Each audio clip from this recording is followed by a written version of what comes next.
Hello everyone, कैसे हो आप सब। देखो अब मैं लेके आया हूँ एक्सरसाइज 1.3। 1.3 क्या है, रियल नंबर की। तो देखो, रियल नंबर के बारे में आपने किया होगा कि रियल वास्तविक संख्याएं कौन सी होती हैं, लेकिन इस एक्सरसाइज का मैं टॉपिक जो है वो स्टार्ट करता हूँ। रियल नंबर जो हैं वो सारे वास्तविक संख्याएं होंगी, जितनी भी हमारे पास संख्याएं हैं। किनको छोड़ करके वो भी बताऊंगा मैं। इसके लिए इंट्रोडक्शन के लिए पहली या दूसरी एक्सरसाइज कराऊंगा तब। लेकिन थर्ड एक्सरसाइज में हमारे पास क्या है, रैशनल नंबर, रैशनल और इरेशनल नंबर, इरेशनल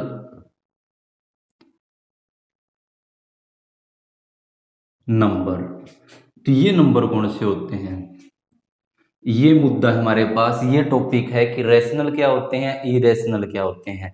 रैशनल की बात करूं तो वो नंबर जो पी बाय क्यू की फॉर्म में आते हैं, जो पी बाय क्यू की फॉर्म में आते हैं। और यहाँ पे Q is not equal to zero, कि क्यू जीरो नहीं होना चाहिए। मतलब जो नीचे वाला डिनोमिनेटर होता है तो वो क्या होना चाहिए, जीरो नहीं होना चाहिए। ऊपर वाला क्या होता है, नोमिनेटर, और नीचे वाला कौन सा होता है, डिनोमिनेटर। तो नोमिनेटर और डिनोमिनेटर, इसके बारे में आप पहले भी कर चुके हो। तो देखो यहां से हमारे पास टॉपिक आता है कि रैशनल नंबर। रैशनल नंबर देखो, ये हमारे पास एक लाइन होती है जिसके ऊपर इंटीजर्स होते हैं, जैसे 0, 1, 2, 3, 4। ये -1, -2, -3, -4, ये क्या होगी हमारे पास, इंटीजर होगी। और ये इंटीजर की एक लाइन होगी। तो यहां से इस तरफ वाले क्या होते हैं, पॉजिटिव इंटीजर। कैसे इंटीजर होते हैं, पॉजिटिव इंटीजर। और इस तरफ वाले कौन से होते हैं, negative integer, negative integer. Zero जो होती है ना तो वो पॉजिटिव होती है ना नेगेटिव होती है, लेकिन इनके साथ ये भी आती है। तो ये पूरी एक क्या हो जाती है, नंबर लाइन हो जाती है। इस नंबर लाइन के अंदर अब मैंने लिखने का ये मकसद क्यों है, क्योंकि यहां से अगर रैशनल नंबर की बात करूं तो रैशनल नंबर क्या होते हैं, जिसके अपोन में 1/2, जैसे एक ऊपर वैल्यू एक नीचे वैल्यू होती है। लेकिन यहाँ पे नंबर लाइन के अंदर तो ऐसा कुछ नहीं है। तो देखो किसी भी वैल्यू के साथ हम 1 लगा सकते हैं नीचे, तो जिस भी साथ 1 लगा सकते हैं तो ये क्या बन जाती हैं, ये एक रैशनल नंबर बन जाते हैं। तो ये कैसे नंबर बन जाते हैं, रैशनल नंबर।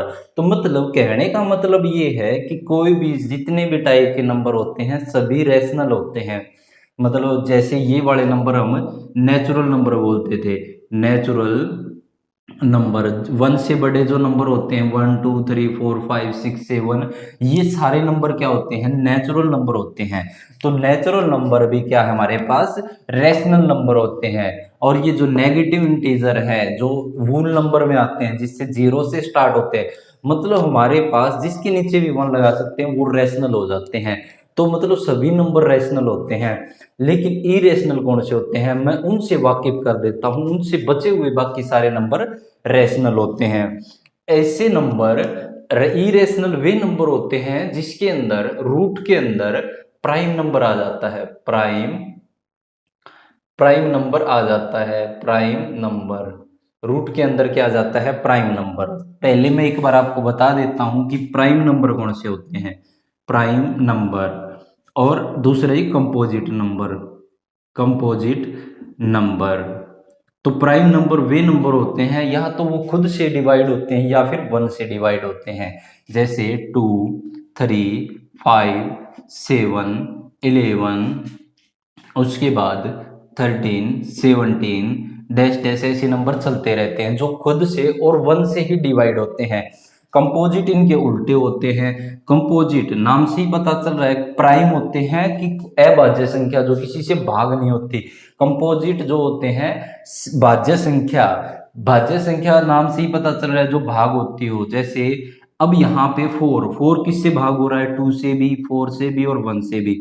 ऐसे नंबर जो खुद से भाग होते हों, 1 से भी भाग होते हैं और एक्स्ट्रा किसी नंबर से भी भाग होते हैं, वो कौन से होते हैं, कंपोजिट नंबर होते हैं। ऐसे ही 6, 8, 9, 10, 12, ये वाले जो नंबर है हमारे पास, वे कैसे नंबर हो जाएंगे, कंपोजिट नंबर। और मैंने क्या बताया है, प्राइम नंबर। रूट के अंदर अगर प्राइम नंबर होते हैं वे वाले क्या होते हैं हमारे पास, इरेशनल नंबर होते हैं। जैसे √2 हो गया, √3 हो गया, √5 हो गया, √7 हो गया, डैश डैश, ये सारे रूट वाली डिजिट जो होती हैं वो प्राइम नंबरों की जो रूट आ जाता है तो वो क्या आते हैं, इरेशनल नंबर। जैसे अगर बात करूं एक नंबर पाई भी हमारे पास इसी संख्या में शामिल होता है, प्राइम इरेशनल नंबर की संख्या में। इरेशनल ही क्यों होते हैं, इरेशनल होने का रीजन क्या है वो थोड़ा सा एक बार बताता हूं। जैसे पाई को हम 22/7 लिखते हैं, 22/7 इसकी एग्जैक्ट वैल्यू नहीं है, ये बनाई गई वैल्यू है। एग्जैक्ट क्यों नहीं है वो देखें हम। यहां से एक बार मैं ये वाला पोर्शन इरेज कर रहा हूं, इरेशनल का ही टॉपिक हमारे पास। तो देखो अगर मैं 22 को किससे भाग करूं, 22 को अगर 7 से डिवाइड करता हूं, 7 3 जा कितना आ जाएगा 21, 1 बच जाएगा। यहां से आगे नहीं जाएगा तो क्या लेंगे हम, पॉइंट लगा करके यहां से 0 उतार लेंगे। तो अब 7 1 जा 7, कितना बच जाएगा 3, ऊपर से फिर 0, 7 4 जा 28, ये कितना आ जाएगा 2। देखो यहां से एक वाली वैल्यू ये भी लिखी होती है कि 14, ये भी इसकी एग्जैक्ट वैल्यू नहीं होती पाई की। ये दोनों वैल्यू ली जाती है 22/7 या 3.14, लेकिन दोनों एग्जैक्ट नहीं होती। देखो ये 0 आ गया यहाँ से तो 2 पे चला जाएगा 14, यहाँ से 6 बच जाएगा, ऊपर से 0 उतारी तो 7 8 जा 56, यहाँ से 10 में से 6 गए 4, ऊपर से फिर 0 उतारी तो 5 पे चला जाएगा 35 अपॉन में 5, क्योंकि यहाँ से कैरी लेंगे 10 10 में से 5 गए 5, यहाँ से फिर 0 उतारी तो फिर किस पे चला जाएगा, अब 7 7 जा 49, यहाँ पे 1 बच जाएगा। बिल्कुल देखो ये वाला जो 1 है, फिर यहाँ से जो 1 यहाँ से स्टार्ट किया था यहाँ फिर से 1 आ गया, फिर यहाँ पे 0 उतारेंगे, फिर नेक्स्ट यही स्टेप चलता रहेगा।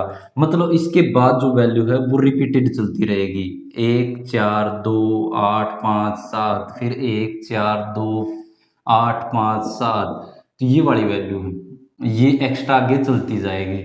अब देखो एक बात मैं बता देता हूं कि जैसे अगर 4.5 है तो 4.5 को हम क्या लिख सकते हैं, 4/, इसका पॉइंट हटा के 0 लगा सकते हैं हम, ठीक है। तो यहां से हम इसको क्या बना सकते हैं, रेशनल नंबर बना सकते हैं, रेशनल नंबर बना सकते हैं। ये कराने का मकसद मेरा क्या है कि रूट वाली वैल्यू और ये जो पाई है इनकी एग्जैक्ट वैल्यू नहीं होती, ये ऐसी ही चलती जाती हैं।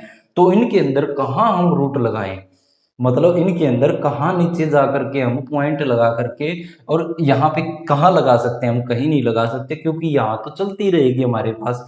तो ये p/q के फॉर्म में नहीं बन सकती, ये वाली वैल्यू जो होती है वो p/q के फॉर्म में नहीं हो सकती। ऐसे ही जो √2 की वैल्यू है कि इसकी भी वैल्यू चलती रहती है, ऐसे ही √3 की वैल्यू भी नॉन स्टॉप चलती रहती है। मतलब जो प्राइम नंबर होते हैं उनके अंदर डिवाइड करें या फिर इनकी वैल्यू निकालना चाहिए, एग्जैक्ट वैल्यू नहीं आती, ऐसे ही चलती रहती है। ये कभी भी क्या होती हैं, टर्मिनेट नहीं होती। एक तो होता है टर्मिनेट होना और एक होता है नॉन टर्मिनेट। तो ये दो बातें हैं। और ये वाली जो नॉन टर्मिनेट और टर्मिनेट है, ये 1.4 एक्सरसाइज यही है कि उसमें यही बताना है कि कौन सी टर्मिनेट है कौन सी नॉन टर्मिनेट है। टर्मिनेट जिसका डिवाइड हम कुछ संख्या तक डिवाइड स्टॉप हो जाता है, टर्मिनेट हो जाता है, मतलब 0 आ जाता है। मतलब जिसका डिवाइड किसी भी संख्या का डिवाइड, जैसे अगर एक कोई और संख्या लेते हैं, हम किसी और संख्या को लेते हैं, जैसे हम 15 ले लेते हैं और 2 से डिवाइड कर देते हैं, 2 से 1 जा 14, यहाँ से 1 बच जाएगा और ऊपर पॉइंट लगा करके 0 उतार लेंगे, 2 5 जा 10 0। ये वाली कैसी होती हैं, ये होती हैं टर्मिनेट, जिसका जो हमारे पास डिवाइड होता है वो कहीं ना कहीं स्टॉप हो जाता है, तो ये यहाँ स्टॉप हो जाता है। लेकिन ये वाली जो टर्म होती है वो नॉन टर्मिनेट होती हैं, कि जिनका डिवाइड क्या होता है कहीं स्टॉप नहीं होता, जिनका डिवाइड कहीं स्टॉप नहीं होता, नॉन टर्मिनेट होती हैं, वही कौन से नंबर होते हैं, इरेशनल नंबर होते हैं।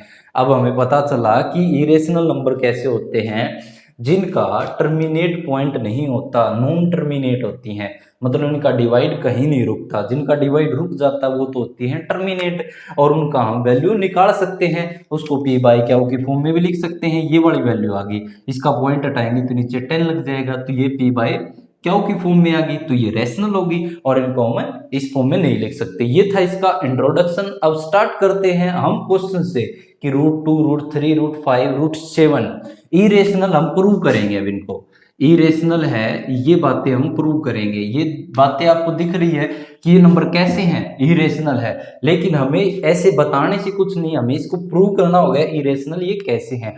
तो अब वीडियो स्टार्ट करेंगे जिसमें मैं इरेशनल को प्रूव करूंगा, तो देखना एक बार, इस इंट्रो को नोट कीजिएगा।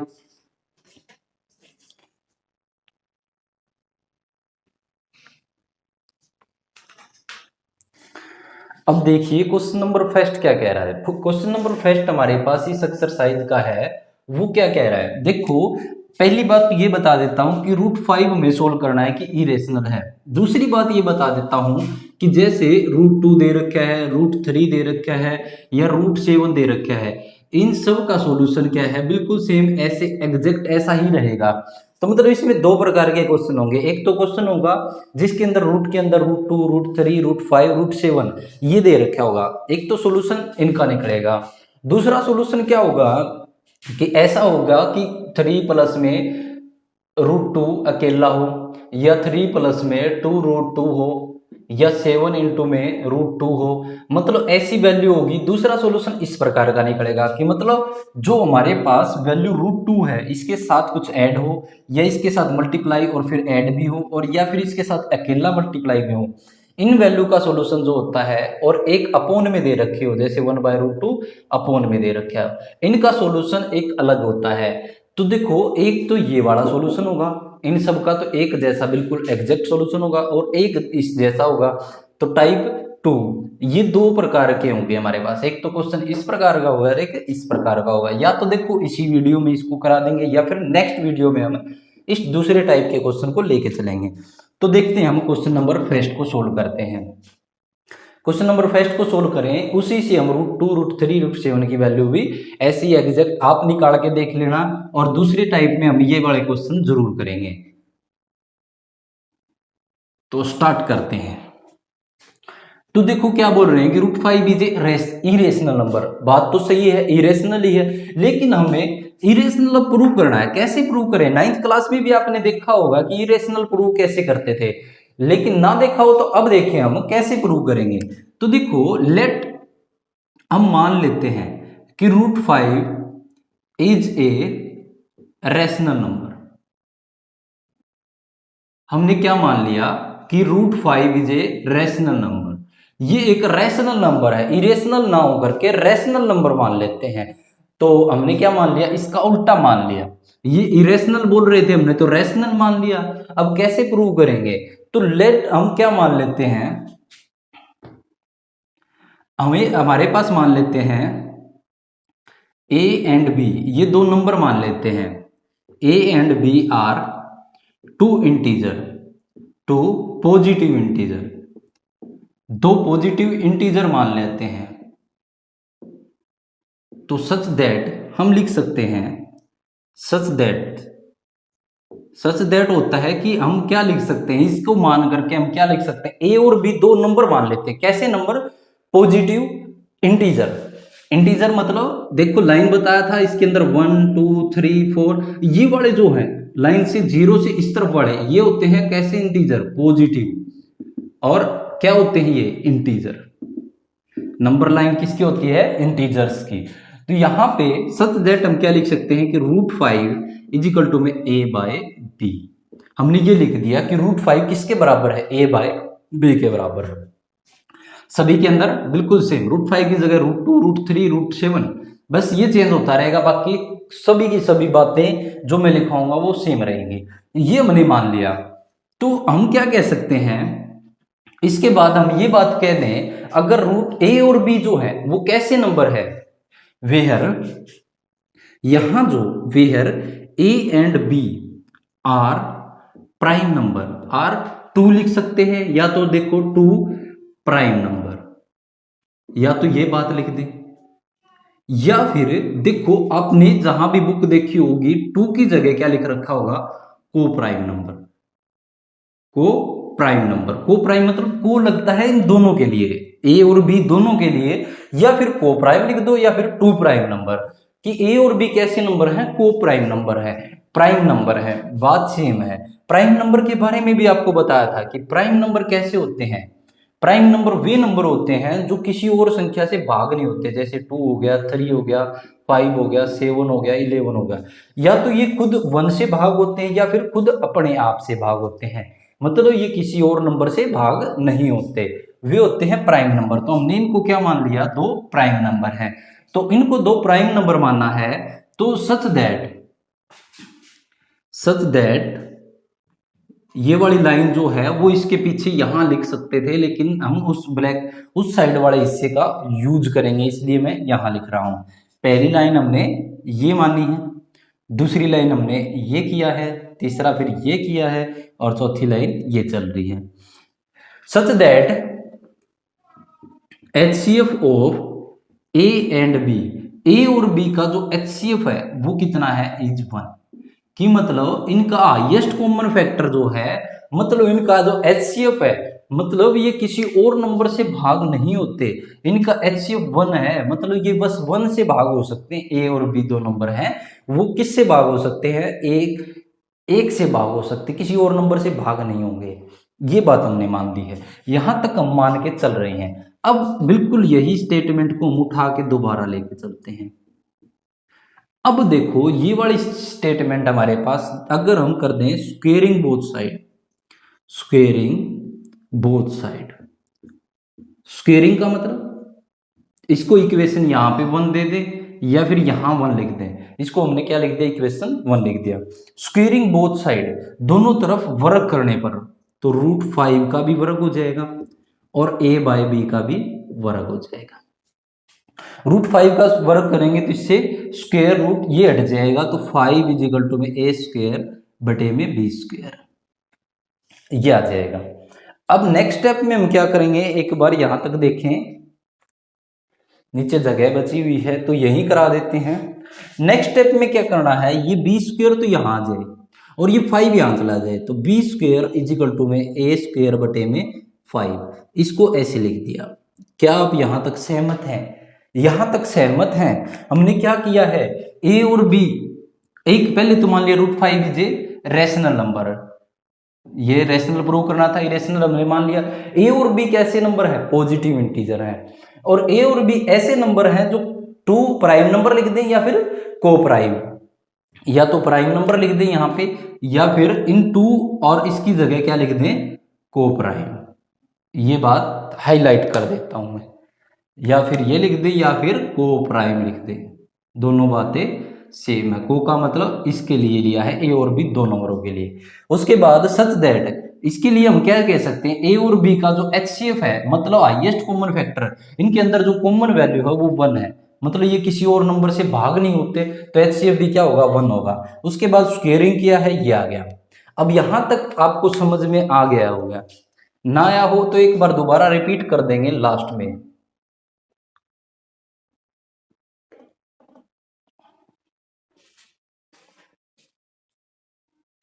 यहां से अगर हम लिखें कि ये देखो a² 5 से भाग होता है, ये बात लिख सकते हैं क्योंकि a² / 5 है, तो यहां से हम लिख सकते हैं a² इज डिविजिबल बाय 5। हम यहां से क्या लिख सकते हैं कि a² किससे भाग होता है, 5 से भाग होता है, a² इज डिविजिबल बाय 5। तो देखो अगर मान लो कोई संख्या है, कोई संख्या मान लो 25 है, और उसका स्क्वायर 5 से भाग होता है, इसका स्क्वायर 5 से भाग होता है, क्या वो संख्या भी 5 से भाग होगी, क्या वो संख्या भी 5 से भाग होती है, ये बात हमें कंफर्म करनी है। अगर किसी संख्या का स्क्वायर 5 से भाग होता है, मतलब 5 से भाग होता, डिविजिबल मतलब भाग होना, किससे, 5 से, a² 5 से भाग होता है, a² इज डिविजिबल बाय 5, तो तो ए भी क्या होगा, 5 से भाग होगा। तो देन हम लिख सकते हैं, देन ए इज आल्सो किससे, डिविजिबल बाय, डिविजिबल बाय 5। ए भी किससे भाग होगा, 5 से भाग होगा। ये बात हम लिख सकते हैं। तो हमने क्या लिख दिया कि ए किससे भाग होता है, 5 से भाग होता है। और यहां पे क्या बात लेके चले थे कि ए और बी दोनों 1 से ही भाग होंगे, मतलब कोई कॉमन फैक्टर नहीं होगा। तो दूसरा हमें प्रूव करना है बी के लिए। तो बी के लिए प्रूव करने के लिए ये तो हमने किसको प्रूव किया है कि ये 5 से भाग होता है, ए को किया है। ऐसे ही हमें किसको करना है, अब बी को करना है। तो बी को सोल्व करें तो देखो, अब अगर मान लेते हैं ये वाला जिससे जो भाग होता है a/5, उसको हम क्या कोई नंबर मान लेते हैं c। ये जो भाग हुआ है हमारे पास a/5 भाग होगा तो क्या बनेगा, a/5 बनेगा। a किससे भाग होता है, 5 से, तो a/5 बनेगा। a/5 को हमने c मान लिया। Where c is some integer, where c is integer. यहां पे c एक क्या है, इंटीजर है, पॉजिटिव इंटीजर लिख सकते हैं। तो एक इंटीजर है, तो ये वाली वैल्यू हम कहां रख देते हैं, इसके अंदर रख दें। कैसे रखेंगे, देखो a इक्वल टू में 5 यहां पे डिवाइड में उस तरफ जाके मल्टीप्लाई में, तो ये वाली जो वैल्यू हम कहां रख दें, put the value of a in equation first, put the value of a in equation first. Equation first में a का मान रख देते हैं। किसका मान रखेंगे, a का। तो इक्वेशन फर्स्ट ये है कि √5 इजिकल टू में a/b। a की जगह कितना रखना है, 5c। ये वाली वैल्यू थी a/b, a की जगह कितना रखना है, 5c अपॉन में b। ये वाली वैल्यू आ गई। यहां से आगे बिल्कुल same step, squaring both side. यही स्टेप आ जाएगा कि स्क्वेयरिंग बोथ साइड, दोनों तरफ स्क्वेयर करने पे, या तो स्क्वेयर कर दी यहां पे √5 का भी स्क्वेयर और 5c अपॉन में b का भी होल स्क्वेयर, कंप्लीट का स्क्वेयर बन जाएगा। तो यहां से 5 के ऊपर से तो क्या आ जाएगा, रूट हट जाएगा स्क्वेयर करने से, और 5 का स्क्वेयर 25 और c का स्क्वेयर अपॉन में b का स्क्वेयर। अब यहां से अगर वैल्यू की बात करूं मैं, तो b स्क्वेयर यहां ले जाऊं तो 5b स्क्वेयर इसके साथ मल्टीप्लाई कर दें अपॉन में c स्क्वेयर, ये 25 इसके मल्टीप्लाई में इस तरफ आके डिवाइड में, तो 5 5 जा 25। यहां से हम क्या कह सकते हैं, वैल्यू क्या बन गई हमारे पास कि b स्क्वेयर बटे में 5 इजिकल टू में कितना है, c स्क्वेयर। ये वाली वैल्यू बनी। बिल्कुल सेम यहां पे भी ऐसी एक वैल्यू बनी थी। तो यहां से आगे हम क्या कह सकते हैं, एक बार यहां तक नोट कीजिएगा। इससे आगे क्या करें हम, थोड़ा सा कहाँ लिखें, कंप्लीट क्वेश्चन कराना चाहते थे एक ही पेज के ऊपर, जिससे क्या हो जाता कि दोबारा से हम इसको रिपीट कर सकते थे। तो देखो b स्क्वेयर बटे में 5 आ गया, तो b स्क्वेयर, a स्क्वेयर 5 से डिविजिबल होता है, ऐसे क्या लिख सकते हैं हम, b square is divisible by 5। तो देन हम कह सकते हैं b is also divisible bye किससे, 5 से। तो ये बात हम कह सकते थे। ये मैं पोर्शन यहां लेके चलता हूं ऊपर, ये क्या काम आएगा। तो क्या कह सकते हैं हम यहां से, b स्क्वेयर किससे डिविजिबल होता है, यहां लिख देता हूं b square is divisible by 5। तो देन क्या हो जाएगा, देन हम क्या कह सकते हैं, b is also divisible by 5, मतलब b का स्क्वायर, अगर किसी संख्या का स्क्वायर 5 को भाग कर देता है, 5 से भाग हो जाता है, तो क्या वो 25 क्या 5 से भाग नहीं होगा, होगा ये भी। तो इसीलिए हम कह सकते हैं कि b स्क्वायर, इसका जो स्क्वायर है वो 5 से भाग हो रहा है, तो क्या b वैल्यू क्या उससे भाग होगी। तो देन हम कह सकते हैं b इज आल्सो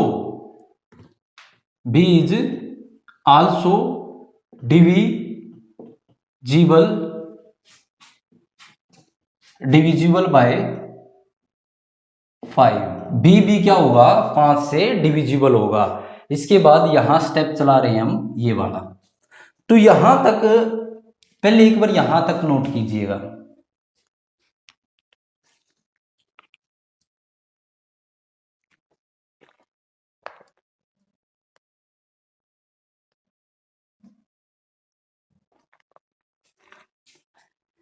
बिल्कुल सेम यही लाइन लिखी हमने इसमें और इसमें, B square is divisible by 5, तो then B is also divisible by 5, तो बी भी क्या होगा 5 से डिविजिबल होगा। तो ये वाली बात देखो, हम यहां पे क्या लेके चले थे कि ए और बी के अंदर कोई कॉमन फैक्टर 1 है बस, लेकिन यहां पे हमने क्या प्रूव कर दिया, इन दोनों के बीच में कॉमन फैक्टर क्या आ गया 5 आ गया। तो बात हमने जो मान के चले थे वो बात गलत हो गई, ये बात यहां पे क्या होगी गलत हो जाती है।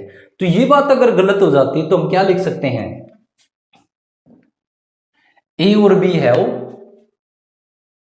हमने क्या माना था ए और बी है वो नो कॉमन फैक्टर, तो ए एंड बी है वो नो कॉमन फैक्टर। लेकिन इसका क्या हो गया उल्टा हो गया, इसका क्या हो चुका है उल्टा हो चुका है, ए और बी है वो क्या हो गया अब कॉमन फैक्टर क्या आ गया 5 आ गया।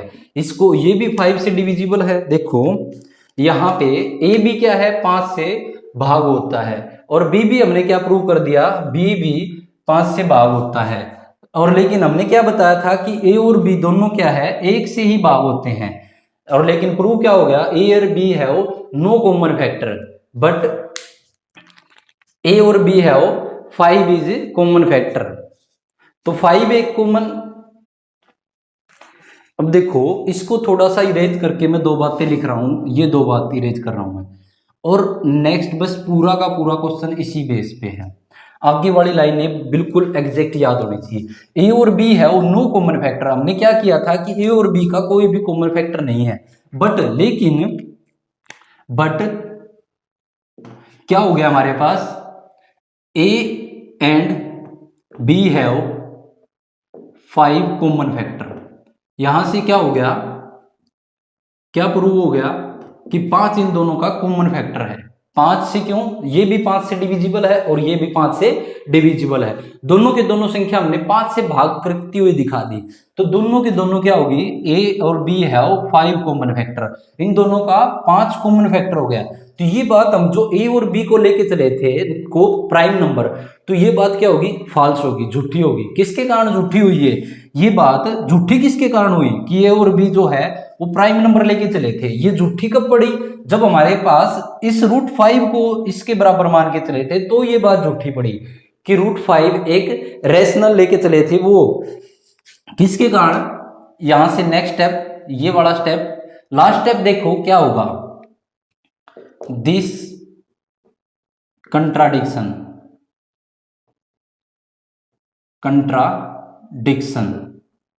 कंट्राडिक्शन मतलब इसका जो हम लेके चले थे उसका उल्टा विरोधाभास। कंट्राडिक्शन होता है विरोधाभास मतलब उल्टा, जो लेके चले थे उसका उल्टा हो गया। अराइजन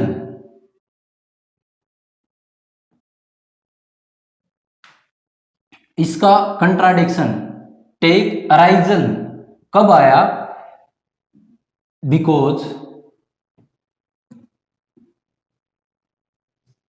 हमने क्या लिया था बिकॉज √5 इज ए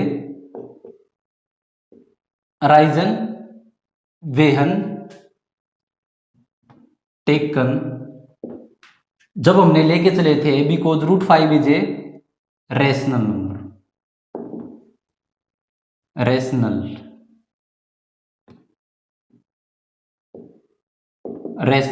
नंबर।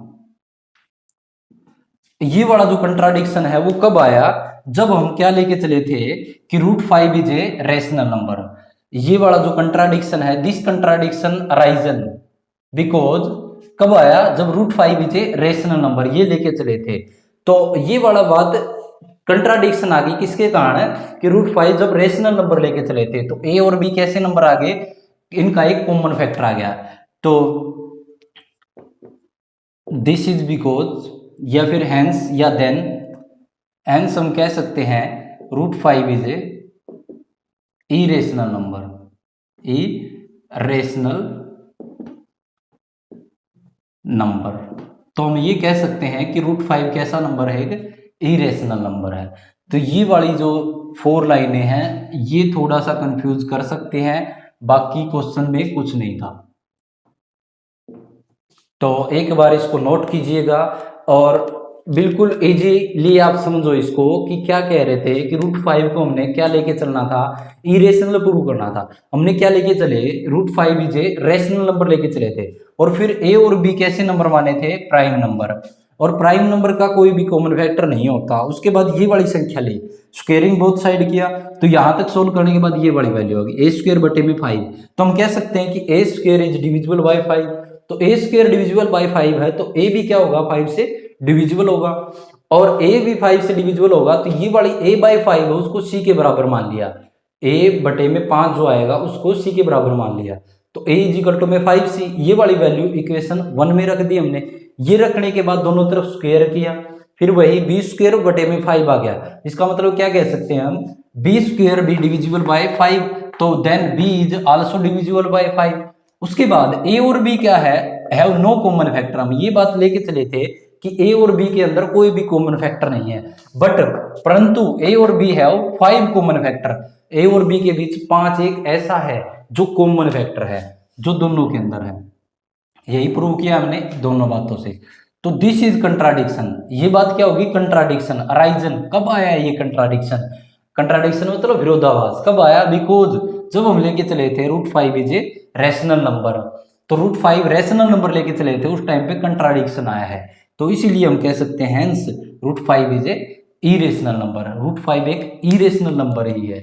तो ये था हमारे पास इसका प्रूफ कि ये वाला जो है इरेशनल नंबर होता है। रेशनल लेके चले थे, ए और बी दो संख्या ले ली, ए और बी दो संख्याओं को हमने क्या मान लिया कि वे क्या हैं, वे किसी से भाग नहीं होती, लेकिन हमने ये प्रूव कर दिया ए और बी दोनों भाग होती हैं, तो हमने इसका उल्टा कर दिया है।